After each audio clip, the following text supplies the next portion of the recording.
For years, I thought I understood what kept mountain men alive. Rifles, knives, toughness bred from years of hard country, the ability to eat whatever moved and sleep wherever darkness fell. That's the version most of us carry, and it's not wrong, exactly. It just stops about 3 layers too soon. The real answer sits in something so small, so quiet, so far removed from any campfire legend that it barely gets mentioned. It's the act of pulling your moccasins off your feet at night and tucking them against your body before you closed your eyes. A man who did it came back. A man who didn't, not always, but often enough, didn't come back the same. Lost toes, lost fingers, lost the ability to run when running was the only option. Or just lost, period. In the particular way the Rocky Mountain winters had of collecting men who underestimated them. I've been sitting with this for a while now, and here's what I keep coming back to. The moccasin inside the bedroll isn't a survival tip. It's the end of a very long chain of understanding. Follow that chain back, and you find something most history books never quite reach: a complete picture of how a human body and a hostile thermal environment negotiate survival, night after night, for months at a time. In country where the temperature dropped to -35, and the nearest settlement was 500 miles away. That's what this is actually about. Not the moccasin, the chain it's attached to. Let's start with what these men were up against, because I don't think we feel it clearly enough. The Rocky Mountain fur trade ran roughly from the early 1820s through the early 1840s. Its geography was the high country of present-day Wyoming, Montana, Idaho, Colorado, the Wind River Range, the Tetons, the Bitterroots, the Upper Missouri Drainage. Beautiful country. Country that in January and February registered temperatures that would hospitalize a modern person within a few hours of unprotected exposure. Warren Ferris, who trapped those mountains in the 1830s and wrote Life in the Rocky Mountains, described a January camp where his water froze within minutes of being poured. Osborne Russell, whose Journal of a Trapper is probably the finest day-by-day account we have of what that life actually felt like, wrote entries in December where the cold was so complete that the simple act of handling metal traps before sunrise cost men the skin off their fingers. -20 degrees Fahrenheit, -30, wind from the northwest that made the felt temperature worse by another 10-15 degrees, ground frozen 6 inches deep, snow that could pile 4 feet overnight and leave a man's camp invisible from 50 yards away by morning. 3,000 men worked those mountains during the peak years of the trade. Not all at once, they spread across a vast territory, in small brigades of 10 to 30, sometimes in pairs, sometimes alone. Historians have tried to calculate the death rate. One partnership alone, Andrew Henry and William Ashley's Missouri Fur Company, lost roughly 94 of 180 men over 6 years. Not all to cold, Blackfoot raids, grizzly attacks, drowning at river crossings, starvation. But cold was the ambient threat underneath all the others. Cold was the condition that made every other danger worse. A man who woke up stiff and numb moved slower at the exact moment he needed to move fast. Which brings us to the robe. And I want to spend real time here, because everything else depends on understanding this object. The buffalo robe wasn't a blanket, and it wasn't a sleeping bag in any modern sense. It was a piece of technology tested, refined, and passed down through generations of people who had been surviving Rocky Mountain winters long before any European arrived to try the same thing. Only winter-killed bison provided hides suitable for a real sleeping robe. The timing mattered. Summer hides were thin. The dense undercoat, the layer that actually did the thermal work, only reached full development between November and March. A November or February kill gave you a hide with that undercoat intact. A dense mat of fine fibers measuring 17 to 22 microns in diameter. For comparison, fine merino wool runs about 18 microns. Cashmere runs 14 to 16. The bison's winter undercoat sat right in that range, evolved specifically for the climate that was killing newcomers from the east. The outer guard hairs were different, coarser, longer, especially thick at the shoulder and neck. Their job was wind and moisture deflection. The inner coat's job was heat retention, 2 separate layers doing 2 separate things. which is why snow accumulates on a living bison's back without melting. The animal's own body heat doesn't escape through the fur, and that's not an accident of anatomy. That's millions of years of selection pressure operating in the exact environment the mountain men needed to survive. Preparing the hide took days. You scraped it. You worked an emulsion of brains, egg yolk, and animal fat into the collagen fiber matrix. Every indigenous group with access to bison used some version of this process, and the chemistry behind it has since been confirmed by materials science as genuinely superior for cold weather flexibility. Then you smoked the hide over low fire, which deposited oily compounds into the fibers and made the leather resistant to water, rot, and crucially stiffness at low temperatures. Rufus Sage, who wrote Rocky Mountain Life in the 1840s after years in the field, described the finished sleeping arrangement plainly: a single robe folded double on the ground, an additional blanket or second robe pulled over the body. No tent in most situations. No raised platform. Ground, robe, man, robe. A wool Mackinaw blanket, the kind the Hudson's Bay Company traded across the entire frontier, added another layer, and wool has a property that made it especially valued.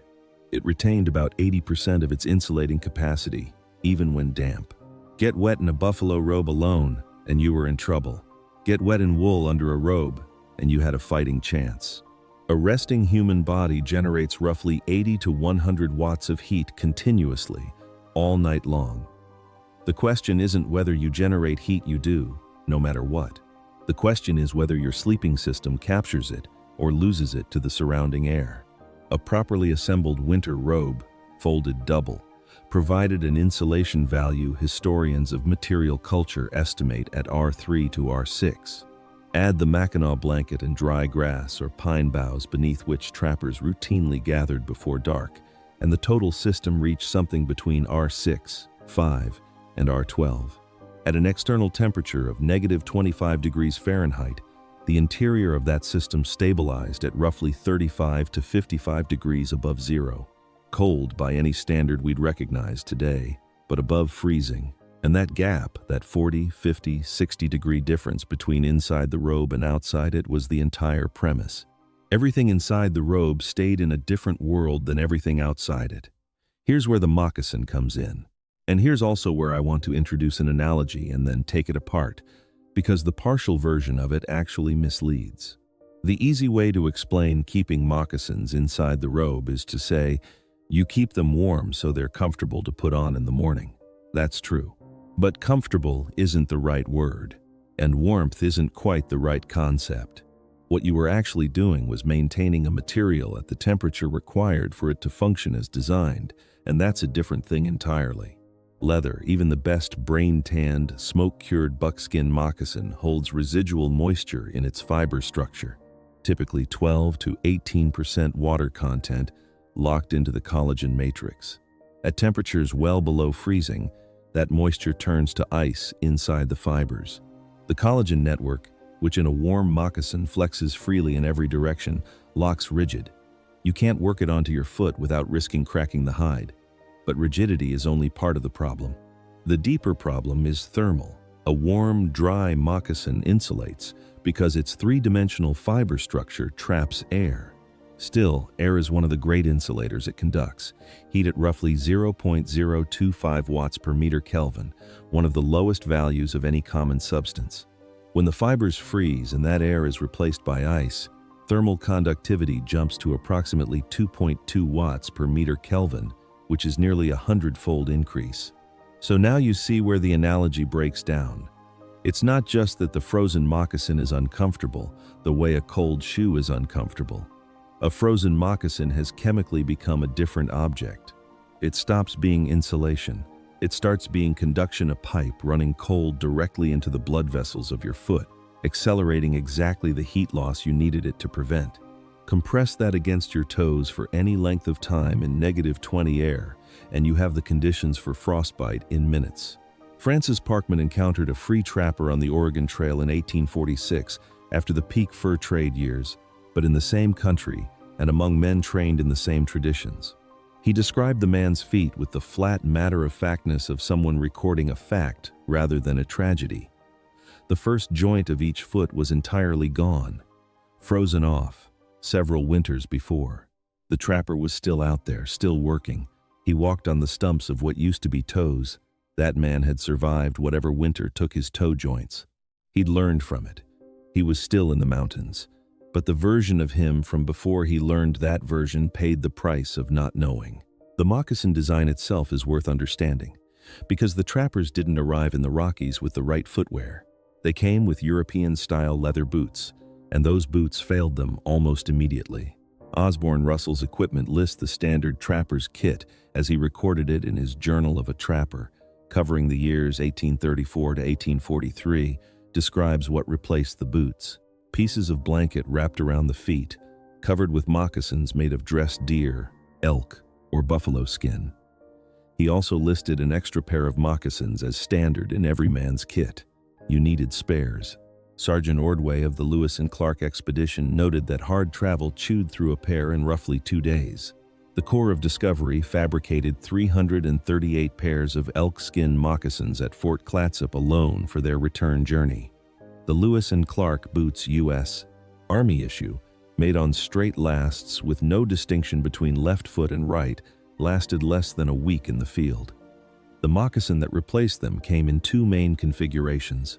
Hard sole moccasins, associated with plains peoples like the Crow, Lakota, and Cheyenne, paired a stiff rawhide sole with a brain-tanned buckskin upper durable enough for rocky country, supple enough to flex with the foot. Soft-sole Eastern and Mountain designs used a single piece of hide drawn up from underneath in a puckered seam, giving maximum feel for terrain underfoot. Both designs were adopted by trappers, with the hard-sole plains style dominating in the Rockies. The hide selection mattered enormously. Bernard DeVoto, in Across the Wide Missouri, still one of the finest histories of the fur trade era, recorded what may be the most telling detail about materials. The best material for moccasins and leggings was last year's teepee, a bison hide that had been stretched over a lodge through a full season of continuous fire was smoke-cured so deeply that its flexibility at low temperatures far exceeded anything freshly prepared. The smoke deposited aldehydes into the collagen, and the aldehydes preserved suppleness the way the tanning fats preserved flexibility. Take a well-smoked, brain-tanned moccasin to -10, and it's still bent with your foot, but only if you'd kept it warm the night before. This was knowledge that came entirely from the peoples who already lived in this country. The Crow, Shoshone, Blackfoot, Flathead, Nez Perce, these nations had been surviving Rocky Mountain winters for generations before the first American trapper arrived. The moccasin design, the tanning chemistry, the robe construction, the sleeping system, all of it was indigenous technology, adopted and adapted by the men who were smart enough to recognize that the people who had always been here knew something worth learning. The mountain man mythology tends to center white men and their individual toughness. The actual history is considerably more interesting. The men who lasted longest were the most aggressive learners from the peoples around them. Now, let's talk about what actually went inside the robe at night, because this is where the picture sharpens from a single habit into a complete survival system. Think of the robe as a vault, not for valuables, but for function. Everything that needed to work in the first 30 seconds of an emergency had to spend the night inside that vault or on the man's body while he slept. Moccasins went in first, always. The powder horn went in because black powder is hygroscopic. It absorbs atmospheric moisture, and a damp powder charge misfires. A misfire in front of a Blackfoot warrior closing from 80 steps away is a death the powder caused. The bullet pouch and possibles bag went in too. The possibles bag, a small leather pouch every mountain man carried, held bullet mold, lead balls, patches, awl, fire-starting tools, and whetstone, the items that sustained independent operation for days. Food with moisture content went inside as well. Pemmican, jerky, anything that could freeze solid became inedible without fire and time to thaw. A man who woke up needing food right now couldn't wait 20 minutes for frozen pemmican to soften. Extra moccasins went in because when your primary pair wore out in 2 days of hard travel, the spares had to be warm and pliable when you reached for them. not rigid boards that needed an hour near the fire before they'd accept a foot. The knife stayed on a belt that never left the man's body through the night. The rifle was too long to fit inside, so it was propped alongside the sleeping man, loaded, with the flintlock kept dry by angling the action against his side or covering it with a fold of robe. Everything else, traps, saddle, kettle, water bags, stayed outside. Those things could freeze and be dealt with in daylight, near a fire, with functional hands. The vault held only what needed to be operational before the fire was built. Here's something that took me a while to really absorb about the morning routine. In a well-organized brigade, the sequence of waking was not every man for himself. It was a system with assigned roles, and those roles had a specific order for reasons that only make sense when you understand the thermal problem. Camp keepers, younger men, or hired hands at the bottom of the brigade hierarchy rose before the veterans. The man coming off the last 2-hour night watch transitioned directly into this role. He built the fire, and that was his job, not because the veteran trappers were lazy, but because the experienced men understood that the transition from sleep to full operational capability required a managed sequence that could not be rushed by personal discomfort. Joe Meek left the most vivid description of what this looked like from the inside. By 1829, Meek was 19 years old, and he arrived in the mountains as green as a man could be. No knowledge of the country, no cold weather skills, no idea what the next 6 months would require of him. He survived his first winter through some combination of luck and the guidance of men who already knew. By his second and third winters, he was one of those men. Years later, he described the mornings with the particular clarity of someone who had lived them so many times, they became texture rather than event. The frost hung from the lodge roof in skeins 2 feet long. His blankets were white with it. He lay still and called for the camp keeper to build the fire, and in the close lodge it was soon warm enough to move. Not warm by any normal standard warm enough. The distinction mattered. The right sequence was fire first, then movement. Because moving into negative air before the body's heat had equilibrated with the lodge temperature was how you lost ground thermally at the worst possible moment. The veterans stayed horizontal until the fire was established, then moved deliberately with everything already warm against their bodies. Capote still on the hooded blanket coat, cut from a Hudson's Bay Company point blanket, worn through sleep and worn out of it. Moccasins pulled from inside the robe and onto blanket-wrapped feet, powder horns slung, possibles bag checked, rifle in hand. 30 minutes from eyes open to fully operational under normal conditions, and in an emergency considerably less because everything requiring preparation had already been prepared the night before. The Battle of Pierre's Hole happened in July 1832, which means cold wasn't the factor, but it tells you something about readiness that cold makes literal. The assembled trappers and their Nez Perce allies had just departed the summer rendezvous when a large Gros Ventre war party appeared. What followed was a running engagement that cost lives on both sides and lasted through the day. The trappers who survived the initial contact, the critical first few seconds, were the ones already mounted or already on their feet when shooting started. You cannot be already moving if you are still locating your equipment. In winter, frozen equipment wasn't a metaphor for unreadiness. It was unreadiness made physical. The man who left his moccasins outside the robe woke up with 30 minutes of work between him and functional feet. 30 minutes to hold the stiff leather near the fire, work it with his hands, force it onto his feet while they were still cold from the night. 30 minutes in which a raid that started at dawn had already ended. Osborne Russell's account of a Blackfoot attack near Yellowstone Lake in 1837 is worth reading slowly. He was sitting by his morning fire already up, already moving when he saw warriors within 80 steps. He reached for his powder horn and bullet pouch. They were already in Indian hands. He and his partner were surrounded. An arrow struck his knee. They ran. They ran wounded, without most of their equipment, through rough country, and they made it roughly 90 miles toward Fort Hall over 3 days of crawling and limping. Russell survived because he moved immediately, before the encirclement was complete. That was only possible because he was already at the fire rather than still wrestling with frozen equipment.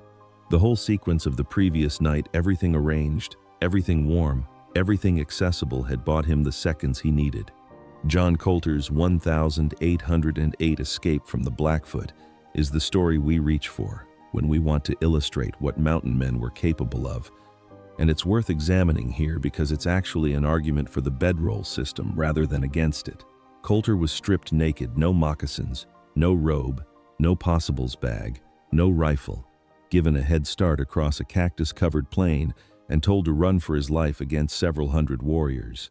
He ran barefoot, cactus spines driving into his feet with every step, blood streaming from his nose, roughly 5 to 6 miles before he killed the nearest warrior, hid under driftwood in the Madison River, and then walked approximately 200 miles back to Fort Raymond over the following days, surviving on roots. He made it, and it's a remarkable story. But here's what it actually demonstrates. Coulter survived being stripped of everything because he was extraordinarily fit, extraordinarily experienced, and extraordinarily lucky in a sequence of specific moments. Most men, naked in that environment, would not have made it 2 miles. The lesson the experienced trappers took from stories like Coulter's wasn't be as tough as Coulter. It was never be in a position where the country decides what you have. Coulter's story was the exception that defined the rule. The rule was, maintain your equipment, know what belongs inside the robe and what doesn't. Because the men who ended up like the trapper Parkman described, walking on the stumps of their toe joints, still in the mountains, because they had nowhere else to go. Those men learned the rule after the country taught them. The men who lived clean, who kept their toes and their capabilities and their speed, learned it before. Before we follow Kleiman into the Wind Rivers, there's a piece of body physics worth understanding because it explains why the moccasin specifically, and not some other piece of equipment, was the item the experienced men guarded most carefully inside the robe. Your body manages cold by rationing blood. When your core temperature starts to drop, the cardiovascular system makes a hierarchy decision. The organs that keep you alive, heart, lungs, liver, kidneys, get maintained at full blood flow. The limbs, which are expensive to heat and not immediately critical to survival, get reduced. Hands first, then feet, because feet are the furthest from the pump and the closest to the ground. This process is called vasoconstriction. It's involuntary, it's fast, and in the conditions a Rocky Mountain winter created, it happened every morning before a man had taken 3 steps away from his sleeping position. The foot that went to sleep inside a warm robe, blood circulating normally, tissue supple, that foot woke up in a protected microclimate. It came out of the robe already warm, and a warm moccasin went on to a warm foot. Vasoconstriction hadn't kicked in yet, and the foot stayed warmer longer because it started warmer.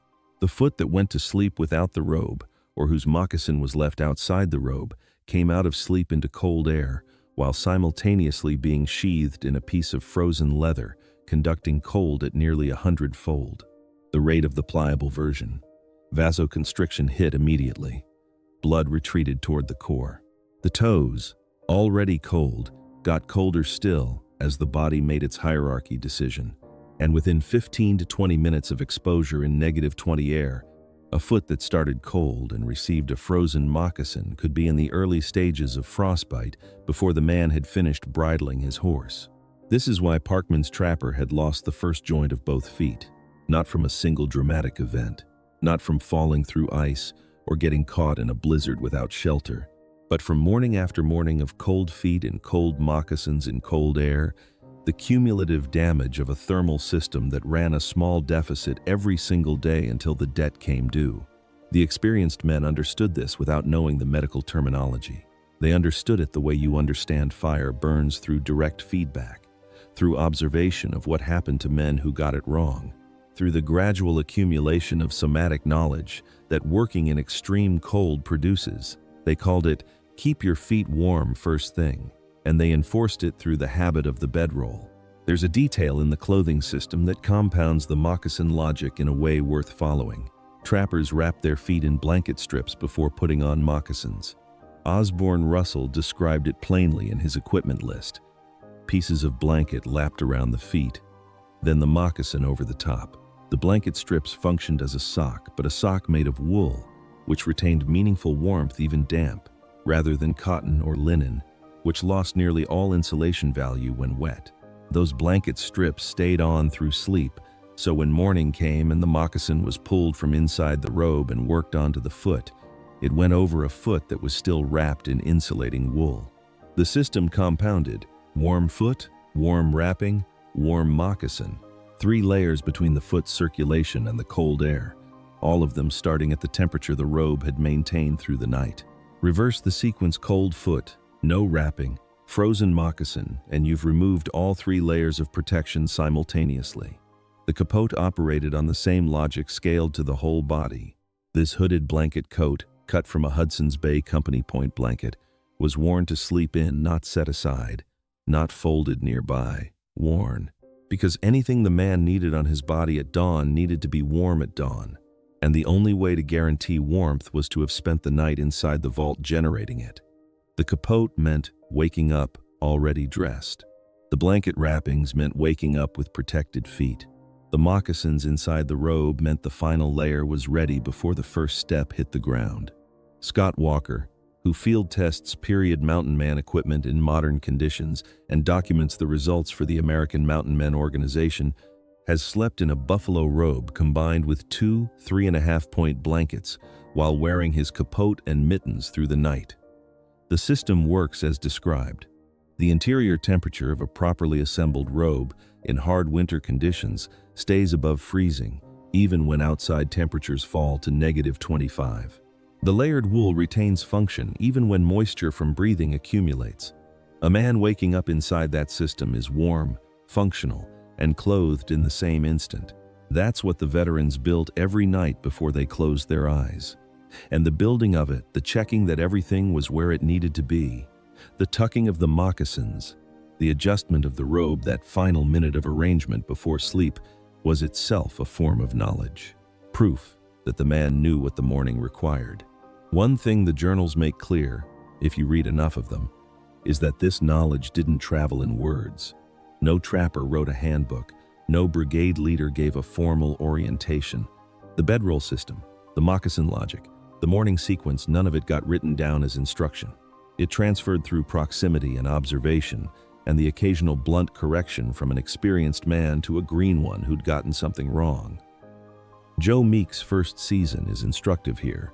He arrived at age 19 with no cold weather skills, attached himself to William Sublet's brigade, and spent the better part of that first winter watching what the veterans did before he did anything himself. He didn't ask why. He didn't need to. The why became obvious through experience. Through the morning his hands didn't work right, and the veteran next to him already had a fire going. Through the night, a sudden cold snap dropped temperatures, and the men who'd been sloppy about their robes woke up slow and stiff, while the careful ones moved immediately.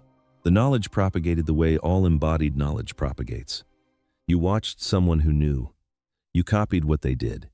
You felt the difference in your own body between doing it right and doing it wrong, and eventually the habit settled below the level of conscious decision where it would stay for the rest of your career.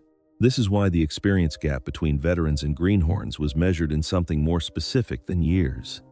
It was measured in the number of winters a man had completed with his understanding intact. A man could spend 3 winters in the mountains and still be functionally green if he'd been in a large, well-supplied brigade where the veterans handled everything and he never had to manage his own survival. Or he could spend 1 hard winter in a small party where the veterans made him do everything himself and explained exactly once why each step mattered, and come out of that winter carrying the full system. Osborne Russell arrived in the Rockies at 18. By 25, he had survived Blackfoot attacks, a near-fatal arrow wound, multiple hard winters, and enough near misses to fill a book which he then wrote. His Journal of a Trapper is not adventure literature. It's a record made by someone who had internalized every lesson the mountains gave him, written down because he understood that the knowledge had value beyond his own use of it. He understood something that's easy to lose in the mythology. The Rocky Mountain fur trade was not mostly about heroism. The men who came home were the ones whose systems held, and the first line of every system was the night before. We frame the survival of these men as toughness. We talk about them as if what kept them alive was some extra measure of physical and psychological hardness that regular people don't have. and that framing misses almost everything important. James Clyman was tough. William Sublette was tough. Sublette went on to become one of the most successful fur trade entrepreneurs of his generation. But tough didn't save Sublette on a February morning in the Wind Rivers. Someone else's functioning hands saved him.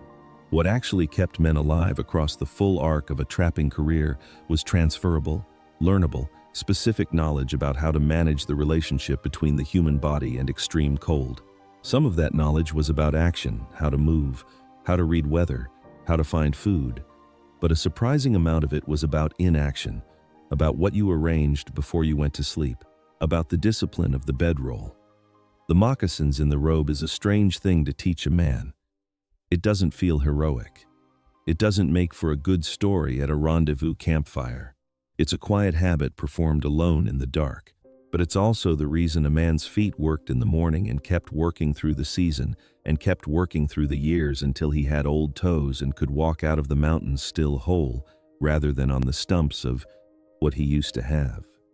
The tough men and the careful men were often the same men, but when they diverged, the careful ones tended to last longer.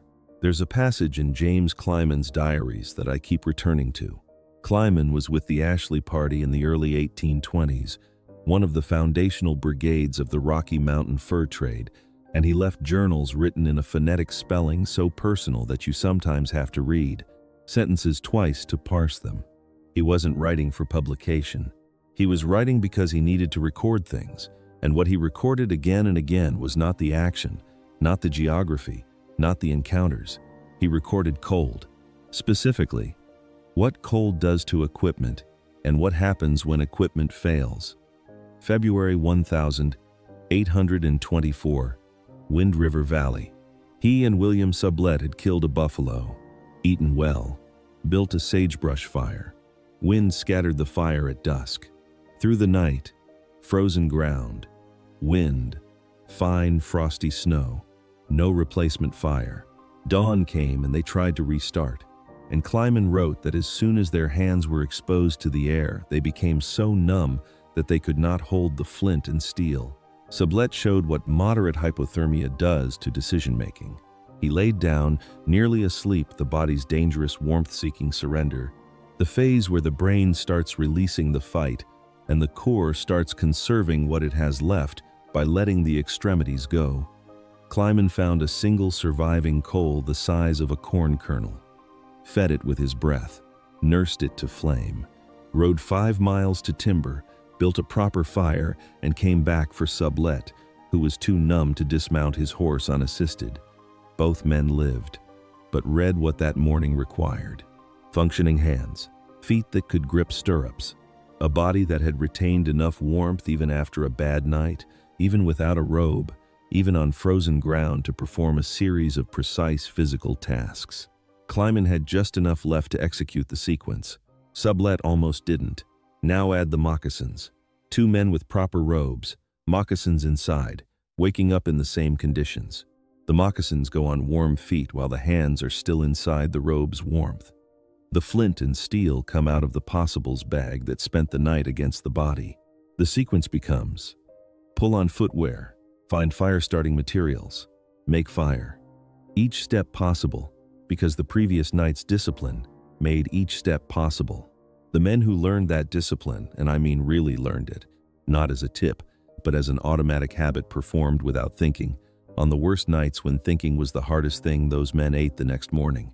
The ones who didn't learn it were in Sublette's position, dependent on someone else's functioning hands to pull them back from wherever the cold had taken them. The knowledge that kept trappers alive in Rocky Mountain winters didn't originate with the trappers. This is something worth saying directly, because the mythology tends to obscure it. The moccasin design, the specific geometry of the hard sole planes construction, the chemistry of brain tanning, the smoke curing technique that made the difference between leather that flexed at -15 and leather that shattered all of it, came from indigenous peoples who had been living in this country for generations before. The first American fur company sent its first brigade west. The Crow, the Shoshone, the Nez Perce, the Flathead, the Blackfoot themselves, who were simultaneously the mountain men's most lethal adversaries and, through trade and proximity, sources of survival technologies the Americans desperately needed. Bernard DeVoto understood this. His Across the Wide Missouri follows the fur trade's peak years with a combination of historical rigor and genuine feeling for what the country required of people. And he kept returning to the same point. The Americans arrived incompetent and learned competence from the peoples already there. The moccasin, the robe, the camp layout, the fire management, the reading of weather, the knowledge of which plants were edible in February when everything else was buried, borrowing that heavily, that aggressively, that completely, and then surviving because of it. Osborne Russell's survival after his Yellowstone arrow wound wasn't just his own toughness. A small band of Shoshone found him and his partner. They treated the wounds, they fed the men. Without that, Russell's journal ends in 1837 rather than running to 1843. Without the Shoshone's practical generosity, we don't have the most detailed first-person account of Rocky Mountain trapper life that exists. The moccasins in the Bedroll are, in part, a Shoshone answer to a Shoshone winter. The men who kept them there were practicing knowledge that wasn't originally theirs, and that knowledge might have remained unavailable to them if the people who held it had chosen not to share it. I want to bring this back to something small, the smallest thing, really. James Clyman's coal the size of a corn kernel. That's what the whole system was protecting against needing. If the moccasins were warm and the flint was dry and the powder was dry and the hands worked, you could start the fire before the coal was your only option. You could start it in the dark, before the cold had time to work on you, before your fingers lost their precision, before the sequence became desperate instead of deliberate. The bedroll system was not about comfort. It wasn't about starting the day pleasantly.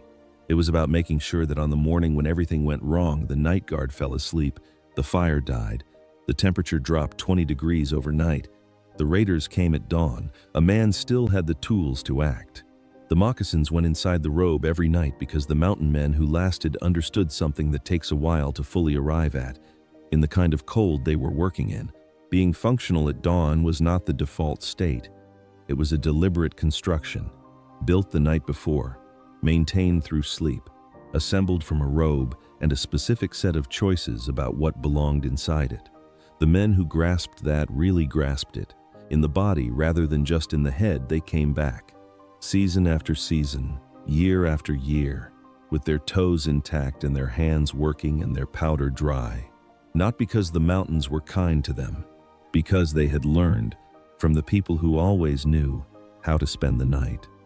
Joe Meek lived to see Oregon become a U.S. territory. He helped make it happen, rode to Washington as a self-appointed representative of American settlers in the region, and met President Polk in 1848 still wearing his buckskins because he had nothing else. He was 38 years old and had been in the mountains since he was 19. In his later years, he talked about the cold the way men tend to talk about the formative hardship of their lives, with a kind of compressed respect, without nostalgia exactly, but without complaint either. The frost skeins 2 feet long, the white blankets, the lying still and waiting for the fire. What he didn't need to explain, because it had long since become automatic the way any deeply learned physical habit becomes invisible to the person who has it, was the nightly arrangement. The moccasins pulled from his feet and placed against his side before he closed his eyes. The powder horn, the possibles bag, the capote pulled tight, the robe folded over and around. He didn't think about it anymore by the time he was telling stories.